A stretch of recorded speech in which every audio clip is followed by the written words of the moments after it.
A big thanks to Gymnastic Planet for supporting this episode. Gymnastics is a challenging sport, but having the right tools in your gym bag really does help.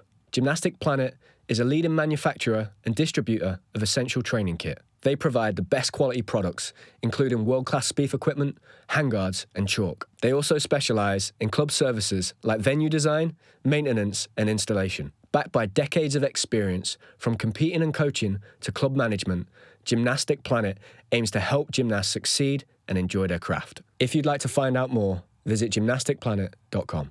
In 2021, at the Tokyo Olympic Games, Amelie Morgan made history alongside her teammates, winning the first women's team gymnastics medal in 93 years. She had an outstanding junior career, winning 5 medals at the 2018 Junior European Championships and 3 medals at the Youth Olympic Games. Amelie homeschooled as a teenager in order to maintain her 35-hour-a-week training schedule.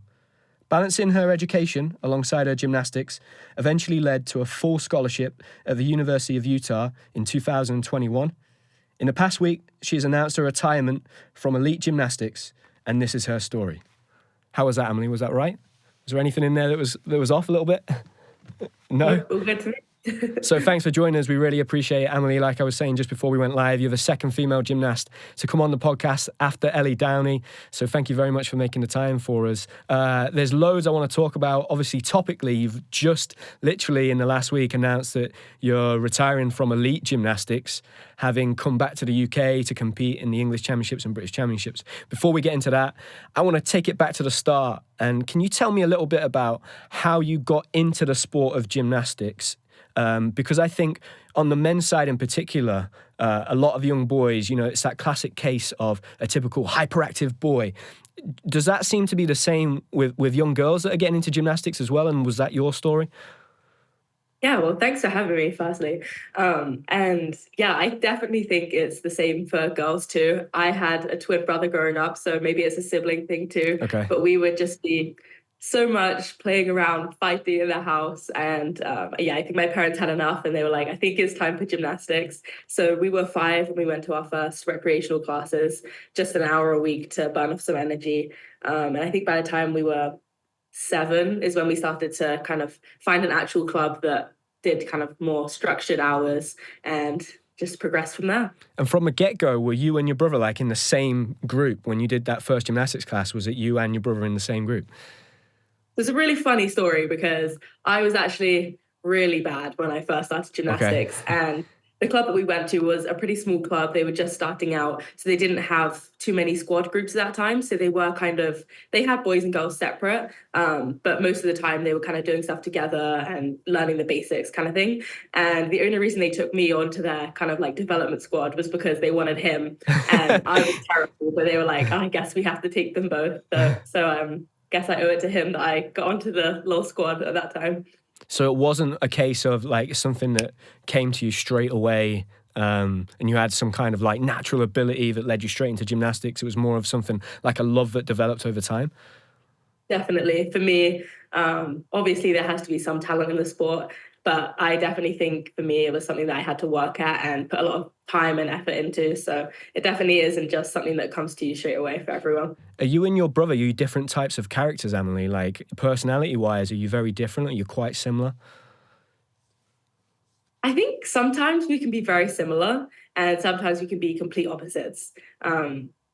Growing up, we obviously spent a lot of time together in the gym, outside of the gym. And then when I eventually moved away to go to a different gym, we were apart for a lot of our teenage years, which was very strange to us. Okay. But in a way, we almost like grew closer. And I think as we've grown up, we've become more similar. Right. So it's pretty cool to see. Yeah, it's amazing. It's really unique. I know there's quite a lot of sets of twins that have been in gymnastics, particularly in the UK. So I know Courtney Tulloch has a twin, Ashley Watson has a twin, Gabby Jupp had a twin.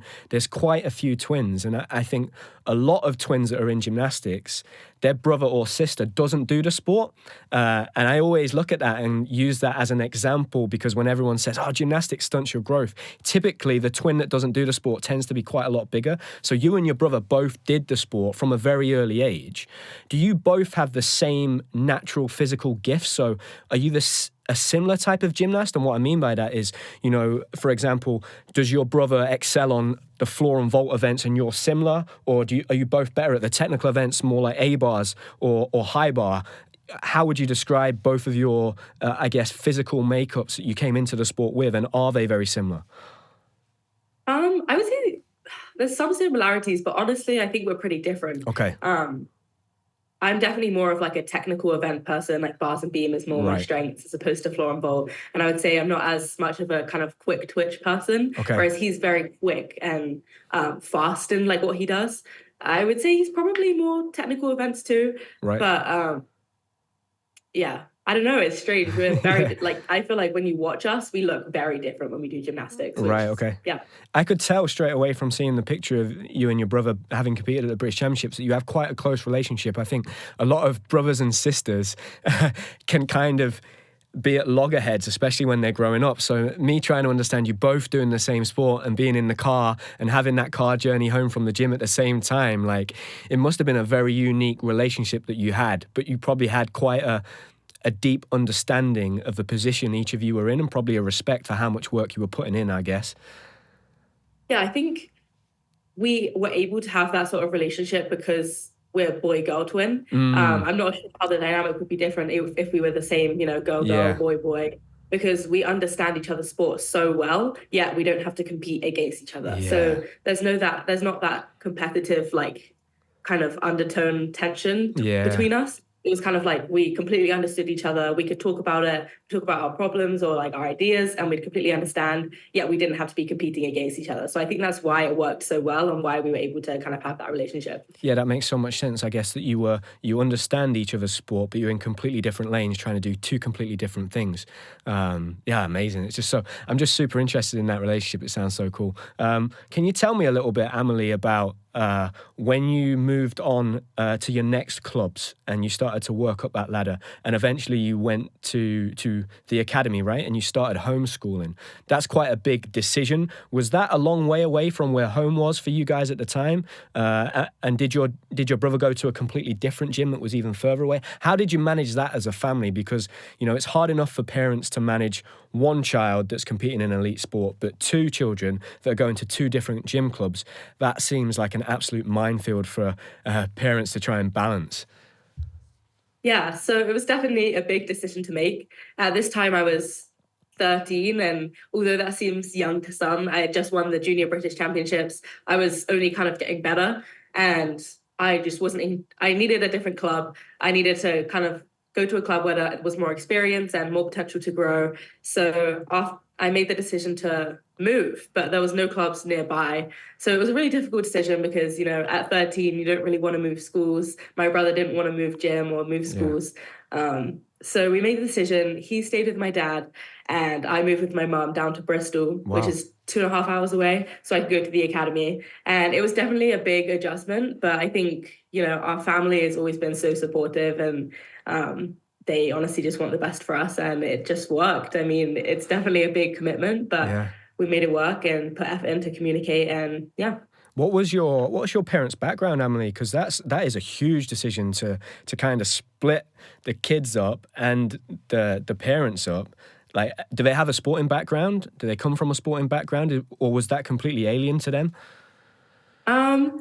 So my parents actually aren't together anymore. Okay, so maybe that was part of the decision why it worked a little bit better. Obviously, that's not very conventional, and that wouldn't, you know, work for most families. So that definitely was kind of a reason why it worked better. Okay, that makes a lot of sense, yeah. But my parents definitely didn't come from a sporting background. Okay. I mean, actually, I shouldn't say that if my parents are watching. My dad played professional rugby and was pretty good at it, but gymnastics-wise, they didn't do any gymnastics. Yeah. So I think it's, completely left. The gymnastics came completely left field. Yeah. Amazing. Can you tell me a little bit? You sit in a unique position of having a brother that did gymnastics, so you have a relatively good understanding of the men's sport, how the men's sport works and some of their challenges that they face, and also a deep understanding of the women's program. From that perspective, what are your observations in terms of the big differences between the sports when it comes to the culture, the training, even the age at which you have to be competing at the highest level. What are some of those big observations and differences you see between the men's side of the sport and also the women's side of the sport? I mean, the first obvious difference to me is that we have 4 apparatus, they have 6. And that may not seem like a big difference to most people, but as you know, it's hard to split up your time. You need to dedicate a good part of your time to each of those apparatus.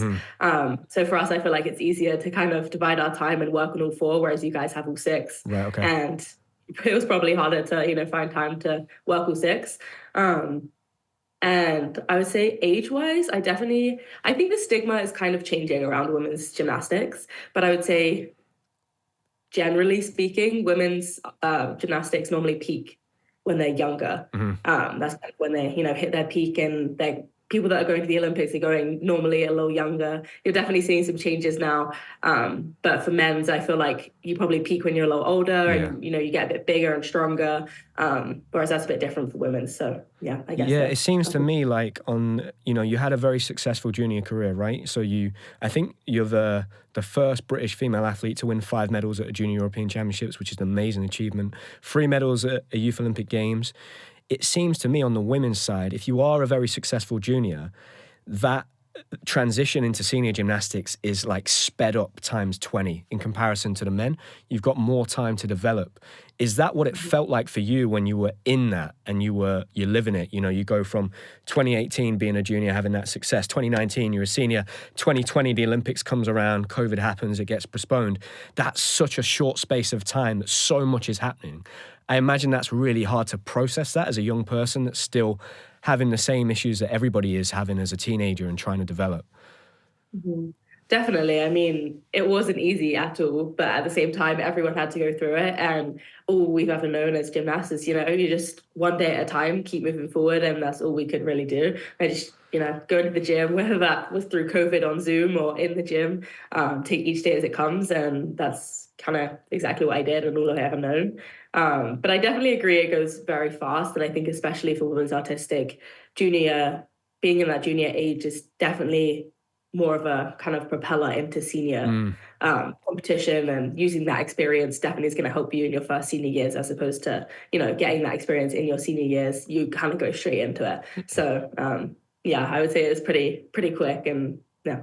What were the biggest differences, Amelie, between competing as a junior international competitions and then stepping up to a senior? Was there anything that surprised you that you found very difficult initially transitioning into senior gymnastics? I wouldn't say there's any huge differences. Obviously in junior, you only have those kind of 2 age groups. So everyone's very similar in age, very similar in skill level. Whereas when you go to senior, it's obviously 16 plus to however old you are. So there's so much more variety in age and difficulty and uniqueness. I don't know. There's so much more variety, I would say. And obviously the difficulty level just kind of jumps up to that next level. So there's not any major differences, but yeah. Do you have the same amount of skills, Amelie, in women's gymnastics when you're competing as a junior as you do as a senior? Yeah, you have the same amount of skills. Yeah, I think you do. But obviously on vault, you don't have to do 2 different vaults. So you can just do, you can do 2 of the same entry. Right, okay. Yeah, because as a junior on the men's side, you compete 8 skills, and as a senior, you compete 10. So you have to add 2 extra skills in. So that maybe makes a difference in terms of that time it takes to transition into senior gymnastics that maybe you just don't have on the women's side, and you can transition a little easier. In terms of the homeschooling that you did, Amelie, what was your experience of that? Because I homeschooled as well so that I could train full time. But the way I did it was probably very different to the way that you did it. Mine was, I didn't really homeschool. I just played on my PlayStation all day and then went and did my training. But from looking at the results that you got in your A-levels and then going on to college, you must have done well in your education. How did you find that, balancing the education side and having the motivation to push yourself to homeschool and also train and balance those 2 things? Yeah, so it definitely wasn't easy. I don't know if our online schooling system in the UK is necessarily the best one. Okay. I don't think it's a very common thing, whereas here it's very common. But I think for me at that point when I started homeschooling, that was when I was traveling all the time for competitions, and I would have been missing so much school. So for that time, it was probably a good thing that I was homeschooling, but at the same time, it was very difficult. Right, okay.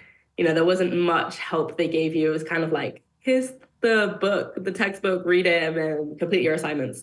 So I actually was homeschooled with one of my teammates, Phoebe, at the time, which made it a lot easier. Right. And we kind of saw some like outside like tuition and stuff like that to help us. So it definitely wasn't easy. And going into like GCSEs, it definitely wasn't easy, but we kind of pushed pretty hard into GCSEs, did that. And then going into A levels, we decided to go back to school. So I only actually homeschooled for kind of 2.5 years, which wasn't too bad. And then I went back to sixth form to complete my A levels. When you look back now, Amelie, at that time when you were homeschooling, what do you think some of the benefits were to doing that? And what do you think some of the obstacles were that maybe impacted then the next few years of your life? Do you think there were any? I definitely think there was a lot of positives to take away from it. I mean, obviously, like I said, I was traveling a lot and it just made it so much more flexible that I could take my schoolwork wherever I was going, and kind of like the time constraints, it cut them down a lot. I kind of went from doing, I think, 10 or 11 GCSEs down to kind of 6 or 7. Okay. So the ones that weren't as necessary, I kind of cut back on. And it also taught me how to be self-motivated. It taught me how to kind of get up and have to choose to do that work as opposed to being told to do it. Going to school and sitting there and listening, you kind of had to find that motivation yourself. And going into A levels and then onto kind of university, it definitely kind of gave me that introduction to that sort of work, which I think has benefited me in the long run. Did you always plan to go on to further education? Because on the men's side, it's quite rare that male gymnasts choose to continue their education. It's becoming a bit more common now, but typically if you're one of those male gymnasts that's very successful as a junior, you're pretty much going full-time straight away. So was your education something that you always really put quite a high importance on? Yeah, I think in terms of my family anyway, we've always had a big emphasis on the good balance of both. Okay. They were always so supportive of our sport and our gymnastics and wanted nothing but the best. But at the same time, we were held to a high standard for education too. Right. And personally, I believe, there's more to life than gymnastics, and anything can happen. There's injuries, anything can happen. Yeah. And for me, education was really important and something that I always wanted to do. And obviously, because there's NCAA gymnastics, I knew that I could come and do further education while still doing my sport. Yeah. So it's kind of the best of both worlds. Yeah. There's been some rule changes recently, Amelie, with kids now not being able to be taken out of school under the age of 16. I was someone, like I said, that at the age of 12, 13, I was then homeschooled for the remaining 2.5 years of secondary school.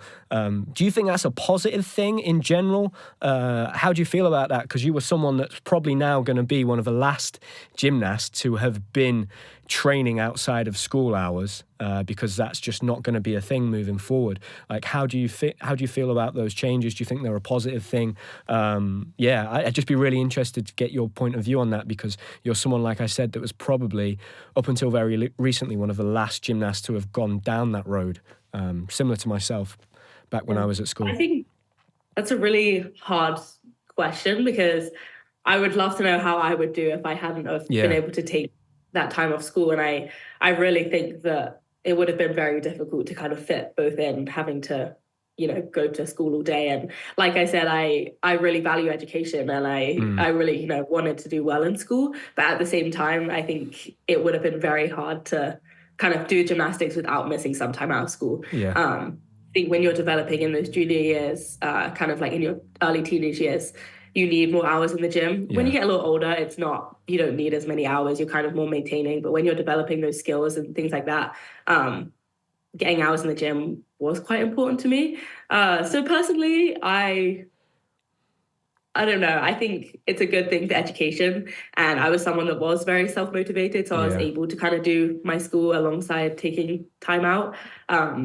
I don't know. I think there's positives and negatives. I'll be very interested to see kind of how people go around it. Yeah, maybe that might translate into the career of a female gymnast being spread out a bit more, right? Because there are only going to be so many hours in the day to train now. It's not like 35 hours a week is like 6 days of 7 hours.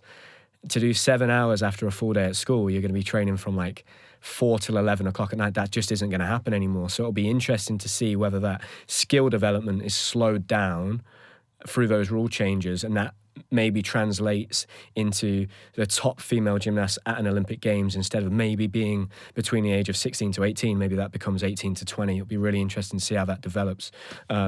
You have been out in America competing in the college system, and typically you're going to be between the age of, I'd say, 18 to 22, right? So you're, in terms of gymnastics, more of a mature gymnast traditionally on the women's side. But do you feel competing out in the college system now at the age you are, because you're more developed and you've had more life experience, it's actually a real advantage then when it comes to the gymnastics training?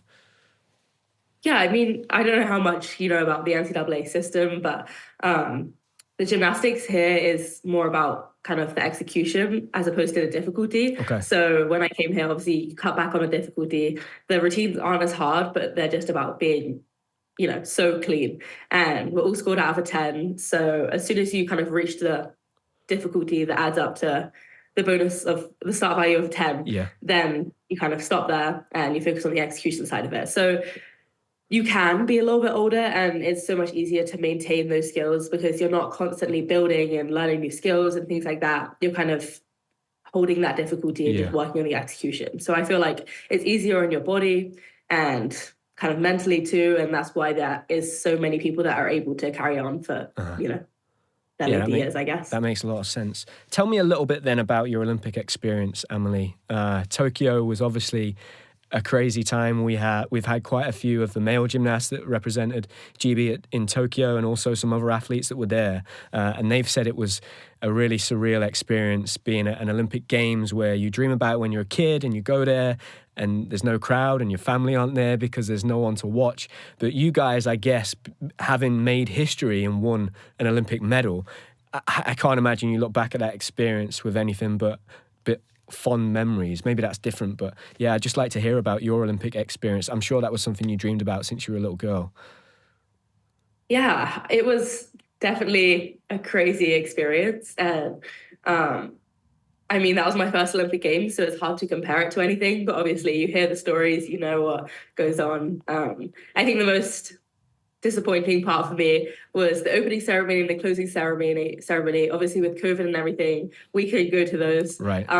Which I would have loved to have that experience. But we, at the same time, we got to do a little Team GB kind of our own team opening, which was really cool to see. And I think it's about kind of how you make the experience. And it was pretty sad we didn't get to make those relationships with other countries and other teams. But at the same time, like you said, we made history, and gymnastics wise, we couldn't have asked for any better. Yeah. And going into that Olympics, we faced so many challenges, and most people won't even know about. But we had coaching changes and team problems, and so much went on. So for us to get to that point, we were just so proud to even be competing and get there, and then to come away with a medal was just so surreal. And yes, it wasn't a conventional Olympic Games, but for us, it was still an amazing experience and so many takeaways from it. What was it like walking into the arena for the team final and then putting your hand up for the first routine? Can you remember what those emotions were like and what it felt like? Yeah. I very distinctly remember walking in and saying, oh, this feels like podium training. And it was a very strange feeling because you know what it's like. You kind of go into podium training and there's no people watching, but you're kind of in front of the judges practicing your routines.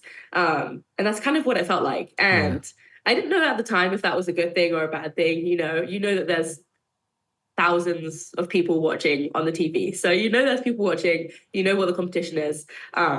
And I feel like when you go up to do your routine, you block all of that out anyway. I'm someone that doesn't even think about the audience, doesn't even think about who's around me, and I just do my routine. And I think that's exactly what we had to do. You kind of had to just be in your zone, be in your bubble, and only think about your gymnastics. And it definitely was a very strange feeling, kind of finishing your routine and just silence, whereas normally, there'd be a little cheer or something like that. So we had to keep the energy up ourselves, but I think we made it work, so yeah. When you approach a routine, Amelie, what kind of mindset are you in? Are you someone that is doing lots of visualization? Are you trying to keep yourself calm? Do you like to be geared up? What type of mental approach do you adopt when you're about to do a routine? And is that different from apparatus to apparatus. You know, I've never competed on beam, but I imagine being on beam, you have to be incredibly confident with your own ability to be able to handle those nerves. Could you talk a little bit about that for us? Yeah, it definitely varies slightly from event to event. Floor and vaults are the power events for me. I didn't feel like I had to be as calm. I kind of could be like moving around, you know, keeping warm, definitely visualizing in my head. But for floor and vault, I wasn't too kind of like calming myself down. I was more like jumping around, keeping myself busy. Whereas beam and bars, I definitely did a lot of visualization. Beam in particular, I would keep myself busy. I still do. I like to keep myself busy. I do lots of kind of like line routines, just like dance throughs, like visualizing my routine. And when I go up to do my routine, like you said, you have to be so aggressive. You can't hold back on a piece like that. Yeah. You have to kind of go aggressive and give it your all, which is, you know, hard to do when you're under a lot of pressure. Yeah. But for me, I kind of, you know, take it. I've done this routine hundreds of times. I know how to do it. It's no different now. I'm kind of saluting to a judge, and I just have to go up and do exactly the same as if I was just in the gym doing another repetition. When you're doing a routine on the beam, Amelie, are you able to block out the noise and the judges and what's going on? Because when I would compete on the high bar, for example, I was able to do that really, really well. But, you know, it's very difficult to pick out individual people. Whereas when you're on the beam, it's very open, right? Like it's quite an intimidating place to be. Like, there's nowhere to run when you're on the beam. Are you able to block out that noise? Are you hearing things? Are you seeing judges? Are there moments where that concentration breaks, or are you just fully focused in a tunnel vision? Yeah, I think it definitely is a difficult one because, like you say, like on bars, for me, it was very easy to do that because it's a quick routine. You're concentrated on the bars and there's no room to even look elsewhere. Whereas on the beam, you're right, it's a slower event. You kind of have that time to interact with the judges, and I've gotten a lot better. I used to kind of just look down at the beam the whole time, not bring my eyes up, and kind of just get my routine done, A to B, finished. Whereas I've learned to kind of, you know, incorporate the judges and in your choreography, kind of, you know, look at them and make eye contact, and those things really do add to the artistry. So it's definitely hard to do and something that I've developed over time. But yeah, you definitely kind of have to engage the audience and the judges and things like that. Part of the floor and beam choreography is engagement. So it's hard to do, but something that you kind of develop and work on over time. What's your favorite apparatus to train and compete, Amelie? I think this is an unpopular one, but honestly, probably beam. Right. I used to absolutely hate it, but I really like beam. Yeah. I imagine if you're good on beam on the women's side, it's very much like if you're going into a competition and the other competitors know that you're good on beam and you're very confident, it can be very intimidating for other teams and other people, right? You quite often see in women's team competitions, it's kind of all on whether they have a good beam rotation or not. I remember a Romanian gymnast, Catalina Panor, she was so confident when she could compete on beam. She was like aggressive almost. And I think I'd imagine if you were another team and you were in the same rotation, that would be quite intimidating. Do you feel that way? Do you feel like on beam, if you are confident and you can hit a routine, it really does unnerve other people and it's a real advantage? Yeah, I totally agree. I think because it is such an intricate event, you have to be kind of perfect and you have to be aggressive. Otherwise, you know, there's no room for error. Whereas I feel like floor and vault, you can have you can be a little bit off and you can still make it work. Whereas beam, there's not much of that making it work. And I don't know if this is the same, but in like beam finals, it's anyone's game. It's who's good on the day, who hits on the day. And I feel like that's similar on the men's side to maybe pommel horse. Is that like the same? Yeah. I don't know if potentially, no. I think you're probably right. Maybe I would actually say maybe more so on high bar than pommels. Yeah. I think the best guys on pommels, their difficulty is so much higher than everybody else's, and actually those best guys tend to go through quite often, whereas on high bar there's so much risk, particularly if they're doing 4 or 5 releases, that it is a bit more. I remember the first ever high bar final I competed in at 18. I qualified for the final in first place with some incredible gymnasts, and I was 6th up, and the first 5 gymnasts in the final fell, and I just went, oh, my brain was going, you could win a medal, which was the wrong thing to be doing, but I was 18, so I was naive, and I fell straight away. And the next 3 guys went and won the 3 medals. So I think high bars maybe a little bit more like that. But yeah, I have kind of noticed that watching beam finals, it sometimes is who just goes through. Yeah, definitely. that's hard watching. And like you say, it impacts how you feel. And that's why, for me, I try and, not watch the people before me because I don't want what they do shouldn't impact your gymnastics. It's easier to say than do, but yeah, I definitely try and not watch the people before me so it doesn't it doesn't affect me. What does the role of bravery play particularly in beam, when you're a young gymnast and you're growing up and you're starting to do difficult skills like flicks and somersaults on the beam? Like, that is scary, man. I've coached some young girls at 8 or 9 years old, and they're frightened and they're scared to death of doing a flick on beam. And I'm looking at it like, well, you wouldn't catch me doing that. So I completely understand why you're feeling that. Does that fear hold back a lot of gymnasts? Have you seen that happen? And how do you overcome that fear? If there's a young gymnast watching or listening to this podcast and they're at the minute, they have a real challenge with a skill potentially on beam, how did you learn to overcome that fear? Because I'm guessing that you still feel that, right? You still have that fear. You just learn to manage that emotion. Yeah, definitely. I think, like I said before, I love beam now. I love the piece. But when I was younger, I used to be terrified, like most people. I think when you're kind of going through those ages, I mean, it can vary, but obviously from probably 8 to kind of 12 is probably when you're going to be most terrified of beam. And I can promise, if there's any like young girls watching this, that everyone feels it. Everyone is terrified of beam. But there are definitely ways to overcome it. And like I say now, I absolutely love it. And there's definitely ways to deal with it. And I think you just have to take it slow.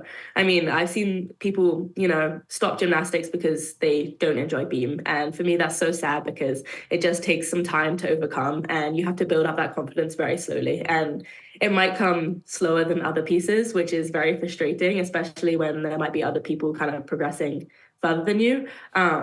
But starting on, the low beam, the line on the floor, doing lots of reps on kind of like the soft, like squishy beams, those things really help your confidence. And just the feeling of doing that skill on the beam in a safe environment where, if you fall onto the floor, you're not going to hurt yourself. And doing that so many times that you feel so confident to then go up on the high beam.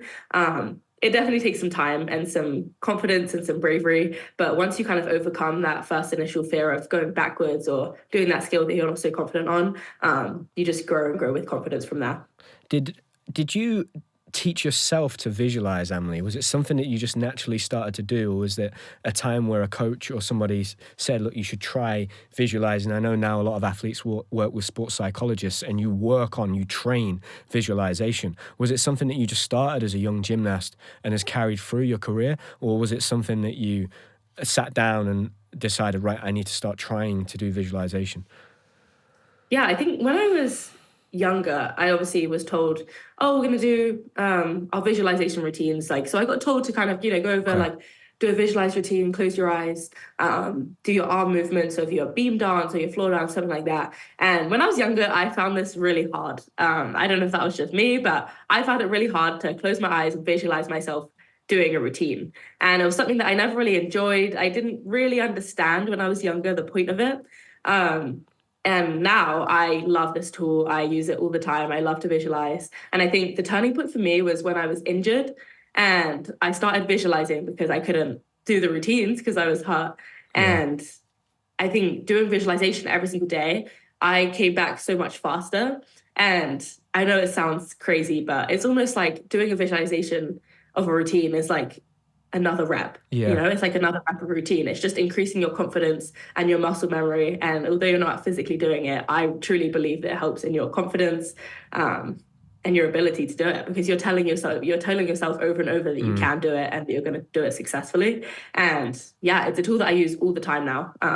Especially when you get a little older and you can't do as many repetitions as when you're younger. Visualization is such a powerful tool. So yeah. If you were going to do a routine, let's say you were competing this weekend in a college competition, Amelie, and you were doing, let's say, a vault. When you're visualizing that in the lead up to the competition or before the routine, are you seeing it from a first person's point of view? So is it you seeing the vault with your eyes when you close your eyes, or are you watching it as if a judge would or somebody on TV? Personally, I do it that I'm watching myself, like maybe from a judge or a coach's perspective. But yeah, I'm watching myself do the skill as opposed to kind of feeling it. And I know everyone does it differently, but that's how I prefer to do Is there a reason why you're doing that, Amelie? Is it just something that you naturally did from the get-go? You started visualizing in that way? Do you like to see the whole skill and technically break it down? Does that make sense? Yeah, I don't know. I think it's more of a natural thing of what you naturally go to. But for me, at the same time, I would like to visualize kind of in the place where I wanted to grow my confidence in. So say I've been to the British, year after year, and say the British was coming up and I wanted to visualize myself in the Echo Arena, M&S Bank Arena, visualizing myself do that routine in the arena. So kind of like in the place where I knew I was going to be, as opposed to kind of in my training gym, because what you see when you're doing the routine and what's around you definitely impacts you. Right. And for me, that helped kind of, visualize it before I went there. So you're even before the competition and the event, you're visualizing the arena you're going to be competing in, the apparatus it's going to be in. And then, so I imagine, let's say it's an arena you've not competed in before. Once you've been in there to do podium and you know what it looks like, are you then visualizing yourself in that gym doing the routine? Yeah, definitely. I think, like you said, if you haven't been there, it's hard to do that. But as soon as I would get to the arena after that, I would kind of imagine myself in the arena. Oh, amazing. I think that's a really cool insight, because we don't often go into the actual, people talk about visualization, but we don't talk about like the intricacies of it and what you are actually seeing. And I think for young gymnasts, they hear visualization, but nobody's told them what to do or how it works. So it's really cool to hear that, there are those two different ways of doing it, whether it's kind of your first person view or looking at, I was the same. I would like to watch it as if I was seeing it on a TV screen, or a judge would be watching it. So I wanted it to look the way I wanted it to, if that made sense. Yeah. So it's really cool to hear that. It's a great insight. Thank you. In terms of the Olympic Games then and winning an Olympic medal, how old were you when you won that medal, Amelie? I think I was 18. Yeah, 18. I was 18. So at 18, you win an Olympic medal, which is a huge thing. How did that then change? Did it change your life? Did it impact your life? Were there differences? Did you then get more funding, sponsorship? How did that change things coming back with an Olympic medal? The first medal in 93 years, that's an incredible achievement. I know myself after London 2012, that was a huge event, and certainly things did change. And I think at the time it was maybe a little bit naive, but when I look back now, the significance of that was huge for my life. It still plays a role. I still go into schools with my Olympic medal. I still get paid because I'm an Olympic medalist to do things because of that. It's a huge achievement. Have you realized that in time? I think I probably have a different perspective because I don't think I've had like the normal journey post Olympics. Right. So we competed in July, early August, I believe. I don't quite remember the time frame. And that year I actually came out to Utah to start my collegiate career. And that was mid to end of August. So from the time I came home from the Olympics, I had a month, maybe less than a month to kind of take all of that in while I was at home before coming out to America. So I had no time at all to kind of take in all the things that, all the changes, all the people that want to sponsor you, things like that. So it was very different. And then obviously when I came over to America, I had lots of people kind of reaching out to do sponsorships or deals and things like that. And I'm not sure how much you're aware of it, but I'm on a student visa over here. And when you're on a student visa, you actually can't earn any money in this country. Okay. So I wasn't able to do any sponsorship deals. I wasn't allowed to make any money from any work, which was very kind of weird because obviously you're coming off the back of an Olympic medal. You're kind of in the media, people want to reach out to you. And I kind of had to turn down a lot of things, which was pretty hard at the time. But the sacrifice of kind of getting an education and being able to carry on gymnastics was kind of outweighed that for me. Am I right in thinking that is changing? Amelie, is that unique to student athletes on a visa? Because from what I understand, the college system is changing so people can be paid. Am I right? Can you explain that a little bit? Yeah, so there used to be, I'm not sure what it was called, but student athletes that were competing in the NCAA weren't allowed to make any money. And I think it was just before I went out, maybe a year or two before I came out here, the rules actually changed and they said, okay, you're allowed to make money in college now. And that was, a game changer. But obviously for international students, like I said, on a student visa, that still didn't change anything for us because that's more to do with kind of the US immigration as opposed to the NCAA rules. And so I'm still not able to make any money. But really? Still now? Wow. Yeah. Oh, wow. So tell me a little bit then about you go out to college. What's that process like? I know that is a path that's been walked before by quite a few female gymnasts from the UK. I know, so from my time, Marissa King went out there, then Ruby Straw, who was at your gym, am I right? Ruby Harold, yeah. Ruby Howard, sorry. Yeah, not Ruby Straw. She was at Knott's. So Ruby Howard went out and she competed in the college system. Did you speak to anybody before going out? Was that somebody approach you? How does that work?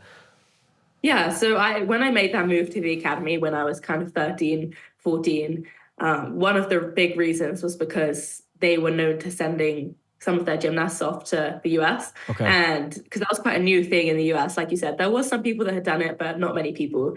And I think there was maybe 4 or 5 from the academy that had gone over to the US or had a scholarship to come over. And that was something I was so interested in. So I went over and Liz Kincaid, my coach, I'm sure you know her, she had some great connections over here in the US, and she was able to kind of reach out and communicate with some coaches and show you the way on how to do it, because she had been successful in getting some of her other gymnasts over here. Okay. And that was a big part of why I moved there, and she helped me, greatly trying to get over here.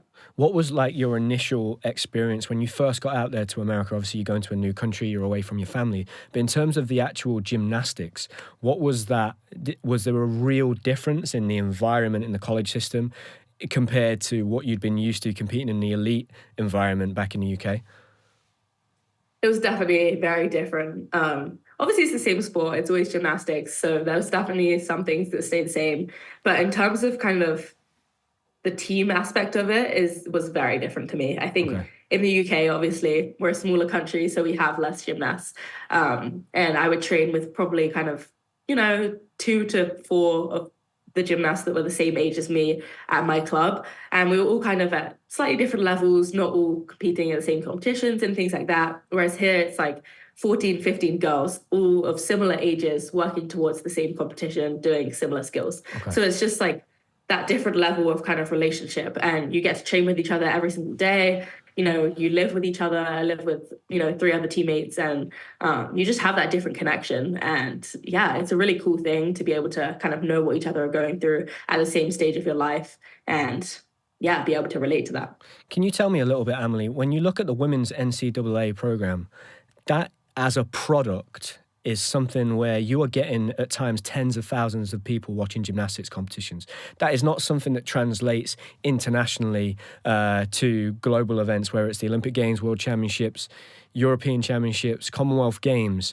What is it about that college product in America on the women's side that you think sells so well that people buy into and the rest of the gymnastic community just can't get a hold of? Because it's pretty special, right? When you're going out there and it's so popular. What do you think that is? What is it, that thing that's missing as someone that's competed in it? I think there's several different reasons. Okay. I mean, for starters, like I said previously, it's a little bit of a lower difficulty than elite gymnastics. So you have so many more people in the sport. So you're able to kind of have, there's like maybe 80 teams across the country with 15 girls, and you would never be able to have that in the UK. So that competitive edge obviously is a big factor, and the fact that we have seasons, so you're competing every single weekend for 13 weeks in a row. So the people watching, they have a connection to the gymnasts. They see them every single week. They see how they progress, and they can kind of follow their journey a bit easier. Okay. Whereas in elite gymnastics, you maybe compete 3 or 4 times at big competitions a year, maybe more. It's harder to kind of follow their journey and follow their progress and see them every single weekend. And I think another big factor to it is that it's easier to understand. I think gymnastics is a very difficult sport to kind of just jump in and understand exactly what's going on. Yeah. I think in elite gymnastics, there's so much to take in. There's the difficulty, the execution, and people don't know what skills are cool. They don't know what they're worth, things like that. Whereas in collegiate gymnastics, pretty much everyone starts from around a 10. And so you can see, you can easily see when there's a deduction there, there's a deduction there, and the audience can kind of be involved in that. They can see when it's a really good routine. They can see when it's not so good routine. And I think to the general public and someone that's never seen gymnastics, it's easier to understand. That's why it has so much more of a following here. Do you think it also plays a role that the American women have been so successful over the last 10, 15 years in terms of competing internationally as well as the US team? Yeah, I mean, maybe. I think, like I said again, they just have so many more people in this country. And I think that's, a big factor that's hard to overlook. And because there are so many people, it's so much more competitive here. They have so many more gyms at that higher level, and they're able to produce so many more people at that elite level. So they're constantly just competing against each other to make each other better. Um, yeah, it's kind of hard to beat. They've historically been very competitive. And yeah, I think it's something that a lot of other countries kind of look into and try and copy some skills and things from here. So yeah. Tell me a little bit about that decision to come back to the UK at the start of the year, Amelie, and compete at the English Championships and the British Championships. How did you find that experience? Was it difficult to go from doing those easier routines in college gymnastics back to trying to push that difficulty into your routines? Yeah, I mean, after Tokyo, everyone asked me, "Oh, are you going to go back and try for Paris?" And my answer was always no. Like I feel completely satisfied with my Olympic experience. Like, yes, it was during COVID, but I'm at college now. I feel like I'm in a different chapter of my life. So I always said no. And then end of last year, when Worlds was going on, I watched Worlds, and I almost felt a sense of like, oh, I kind of miss it. I would love to be doing that again. And obviously, there was some injuries, and you never wish injuries upon anyone. But it is the sport of gymnastics, and it happens. And that's, the reality of it. So there was some injuries, and I kind of saw that opportunity to maybe, have an opportunity to try again. And I'm someone that always loves to challenge and loves to push myself. So I, got back in the gym, and I said, after I finished my collegiate like assignments and what we have to do for the day, if I get through them really quickly, can I try some other skills? And that's what it started off as. Okay. As soon as I would get through my program of skills really quickly, so that I could move on and try some of my other skills again. And considering I hadn't done them in kind of 3 years, I got them back decently quickly, and I kind of started building from there, putting skills together, building routines, and then obviously I started thinking more about the competitions, the English and the British, and yeah, it was a pretty difficult process balancing both, especially because we started competing every single weekend. Yeah. But I think I made the best of it, and I managed to get back in time and do pretty well at the English and British. What was the communication like, Amelie, between yourself and then the program back home? Had you been part of the squad for the last 2-3 years? How did that work? Yeah, so obviously I was a part of British Gymnastics when I left, and then after sort of 6 months to a year, I think I kind of said, look, I'm not really planning on coming back. Like, I'm not going to be part of the squad anymore, which was totally fine. So when I obviously reached back out, I knew that I'd only be coming back for kind of less than a year. So there was no kind of, I want to be back on the squad. It was kind of like, I'd love to come back and do these competitions and see where it leads me kind of thing. And they, were super supportive and kind of gave me some guidelines on what, I need to do and things like that. Yeah, kind of just went from there. Yeah. And how were the competitions? How did they go for you? Was it good to be competing back in the at the British in Liverpool? Yeah, it was a very strange experience, especially because I hadn't imagined myself going back there. Yeah. And teammates and people that I knew, obviously, I hadn't seen in 3 years. So it was so nice to see everyone again and connect with people. And considering I've been balancing both at the NCAA and preparing for those competitions, I think I did pretty well. I mean, I came fourth all around at the English, no, third all around at the English and fourth all around at the British, which was pretty good. I was pretty pleased with my performance, and yeah, it was great to see everyone again and compete with my twin, Finley. So that was pretty cool. What led then, Amelie, to the decision where you decided, that's it, I'm going to retire from elite gymnastics? I know that originally a second Olympic Games wasn't in your mind, but obviously the way things have planned out and the recent injuries again to the women's team, I imagine you would have been in with a shot at an Olympic Games, right, and a spot. Did a phone call take place where somebody said, look, we might need you for these next competitions? Or did you make your decision before a phone call like that happened? Because obviously there's been a big injury that's taken place in the last couple of weeks. I'm just really interested into, you're someone that's still very young. That's a really big decision to decide just in the build up to an Olympic Games, when there's a real good shot potentially of you being able to be on the team, that you decide to walk away from that. It seems like somebody that's got a very mature head on their shoulders. Yeah, I mean, I know it seems like a crazy decision to make from someone on the outside, probably looking in as like, why would you do that so close to the Olympics? And, with this opportunity, why would you just walk away? And I completely understand that point of view, but for me, there was so much more that went on in that decision. And Okay.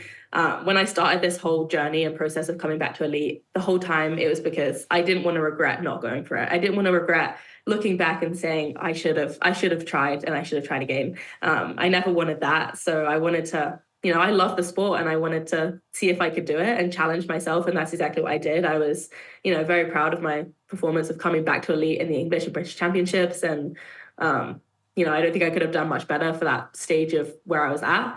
But at the same time, I think going back and competing in elite gymnastics, it wasn't the same to me. I didn't love it as much as I, had hoped to. Yeah. And there was a lot of other challenges throughout the way and, Sure. Not going to go into all, but just the challenge of balancing both NCAA and elite gymnastics and trying to get into those competitions and get some international kind of competition too. It was just, there was a lot going on and my heart just kind of wasn't really in it anymore. And all along I said I just wanted to give it a go, and if it didn't work out, it didn't work out. It's not going to be the end of the world. I still have another year of gymnastics here, and for me at this point, I actually had made the decision that I didn't want to carry on before some other big injuries. Okay. And I had made that clear to British Gymnastics, like, look, thank you for everything, but I'm this is the end of the journey for me. And even after some of those injuries, I definitely considered it again. I, kind of was considering to go back on it. But I made those decisions for myself and not because of, any injury or anyone else. And ultimately I wanted to stick to that decision because that's what I wanted for myself, not because of what, anyone else was doing. So it was definitely a big decision and a lot went into it. I went back and forth a lot, but that's kind of how it went. You spoke a little bit about, when the post where you announced that you're retiring from elite gymnastics, you mentioned that the environment out in the college system is very supportive and encouraging. Just tell us what that looks like, Amelie. I don't want you to tell me the opposite of that and potentially what the differences in the elite gymnastics environment, but tell me what a positive environment looks like. I think for a lot of particularly parents of young girls that are in the sport over the last few years, there's been a lot in the media and it can be quite scary, right? And I've been worried that will translate to more kids not getting into gymnastics. So if you are a parent and you want to get your daughter into gymnastics, what is a positive environment that they should be looking out for? Because I often say to parents, look, when you're picking a gym club, vet the gym club like you would a school. Go in, see if all the kids are happy and they're smiling, like talk to the other parents and the coaches, see what the culture's like. What is that super positive environment you've been experienced in America, and what would that look like, and how would you describe that to a parent that might be listening to the podcast? Yeah, I mean, don't get me wrong, gymnastics is a tough sport. For anyone listening, I think it's one of the hardest sports out there, and you're not going to get through it without some hard times. So there definitely are some hard times and you have to push, you have to, put work in, and it's hard work. But at the same time, I truly believe you can have fun and you can love the sport throughout that. And for me, like I said before, there's 14, 15 of us girls and we're all on the same page. We're working towards one common goal. And that can be between coach and gymnast working towards the same goal and just having the same expectations kind of your training and your competition and what your goals are, what your aims are for the future, kind of things like that, and setting them out. And for me, I would say communication is a big one of those things. And maybe because I'm a little bit older now, maybe I have that better relationship, and I've always been someone that's had a good relationship with my coaches and been very grateful for that. And I think communication is a big thing. So I would say having good communication is, a really positive thing. Making sure you're on the same page with goals is another thing. Just making it fun. Like, you can put work in and also make it fun at the same time. It doesn't have to be miserable. It's an amazing sport. I love the sport, and you can, make it exciting and fun and keep pushing for new goals every single day. And I guess that's what a positive environment looks like to me. Yeah. Amazing. I think that's great advice. Just to finish off, Amelie, can you tell me, I know around that Tokyo 2020 time and 2021 when you competed at the Olympic Games, there was a lot going on, right? And there was lots of politics and there was all sorts within the team and the setup. How difficult is it to ignore that external noise, and what advice would you give a young athlete that is potentially competing at a very high level and there's all sorts of stuff going on here? What advice would you give to them to ignore that and focus on just their performance? Because that's the only thing that you can control ultimately, right? And I think now with social media, it's very, very difficult for a young person to ignore everything, notifications, comments, everything that's coming in, you're going to see it, right? It's, I'd be sitting here and I'd be lying if I say that I don't sometimes go and check comments on certain things. I think it's just natural human behavior. But what advice would you give to a young athlete in terms of ignoring that external noise and that pressure and just focusing on the job that they've got to do? Yeah, that is, such a major part of our daily life in, everything we do. Social media, it impacts, what people say to you, what you think about yourself. And it can be a really positive thing. It can also be a majorly negative thing. And for me, I've definitely found that. I've been through both sides of it. I know what it feels like. And for me, I would say the only person that knows the truth is you. The only person that knows your journey is you. And it doesn't really matter what anyone else thinks. The people that are really close to you know you for who you are, and they're the only people that really matter. I mean, for me, like what my family thinks and my really close friends, they're the only people that matter to me. And if they know who I am and what I've been through, then it doesn't matter what anyone else is saying online, because they don't know you. They don't know everything about you. Maybe they're commenting on one aspect of your life or one aspect of who you are, and they don't know the full story. They don't know the truth. And, I think it's very easy to let those things get to you, but in reality, what they say doesn't matter, and they don't know you. And the people close to you and who truly know you are the only ones that matter. So whenever you find yourself caught up in social media, I always say just go back to the people who know you and care about you, and they're the ones that matter. Do you have any tips or tricks, Amelie, for anybody out there that struggles with that? Like a young gymnast that's maybe competing at their first major championships. Was there anything that you would do throughout your career, and you have done? Would you ever turn off notifications or delete apps or block comment? Is there anything like that you found really helps just ignore that external noise? Yeah. I mean, for me, Twitter has always been the biggest no for me. It's just one of those ones where there's no face to the name. Anyone can say whatever they want, and it can be hurtful. It can be really hurtful. And I, especially in collegiate gymnastics, people always want to put in their opinion. And we actually went on like a Twitter strike this season. So I deleted Twitter. I haven't had Twitter for, over 6 months. Okay. And it's helped so much because you don't see it and you don't think about it. So I would say if you can, just delete it. Social media isn't that important. You can still love life without social media. And, I love Instagram and other forms of social media, and I still use it. But like you say, there's so many useful tools like blocking comments or, not checking it on days of competitions, because you just don't want to let it affect you. Yeah. Amazing. Amelie, thank you very much. We've thoroughly enjoyed this conversation. I wish you all the best. Have you got any competitions left in the college season, or is it finished now? No, we just finished national championships in April, so we're not going again till January. Oh, amazing. Are you going to be coming home to the UK for the summer to visit home, or are you going to be staying out in America? I think I'll be staying out here, but we'll see what happens. Oh, amazing. Have you got any hopes and plans for the next year? I know you've got your final year of college. What are your plans and your hopes for the next year and then into the future once you step away from college? Yeah, I just want to make the most of my last year competing and, making sure I really just enjoy that last year of gymnastics. I think it's quite a rare thing to know that it's your last year of gymnastics without just kind of deciding in the moment. So I'm just going to take it all in. And obviously after that, I have to go into the real world. So I'm going to be looking for jobs and things like that. And becoming a true adult. Amazing. Well, your experiences in gymnastics, Amelie, will massively help you once you get into adult life and real life. I promise you that. You've had an amazing career. All the best for the future, and thank you for coming on the podcast. We really appreciate it. Yeah, thanks so much for having me.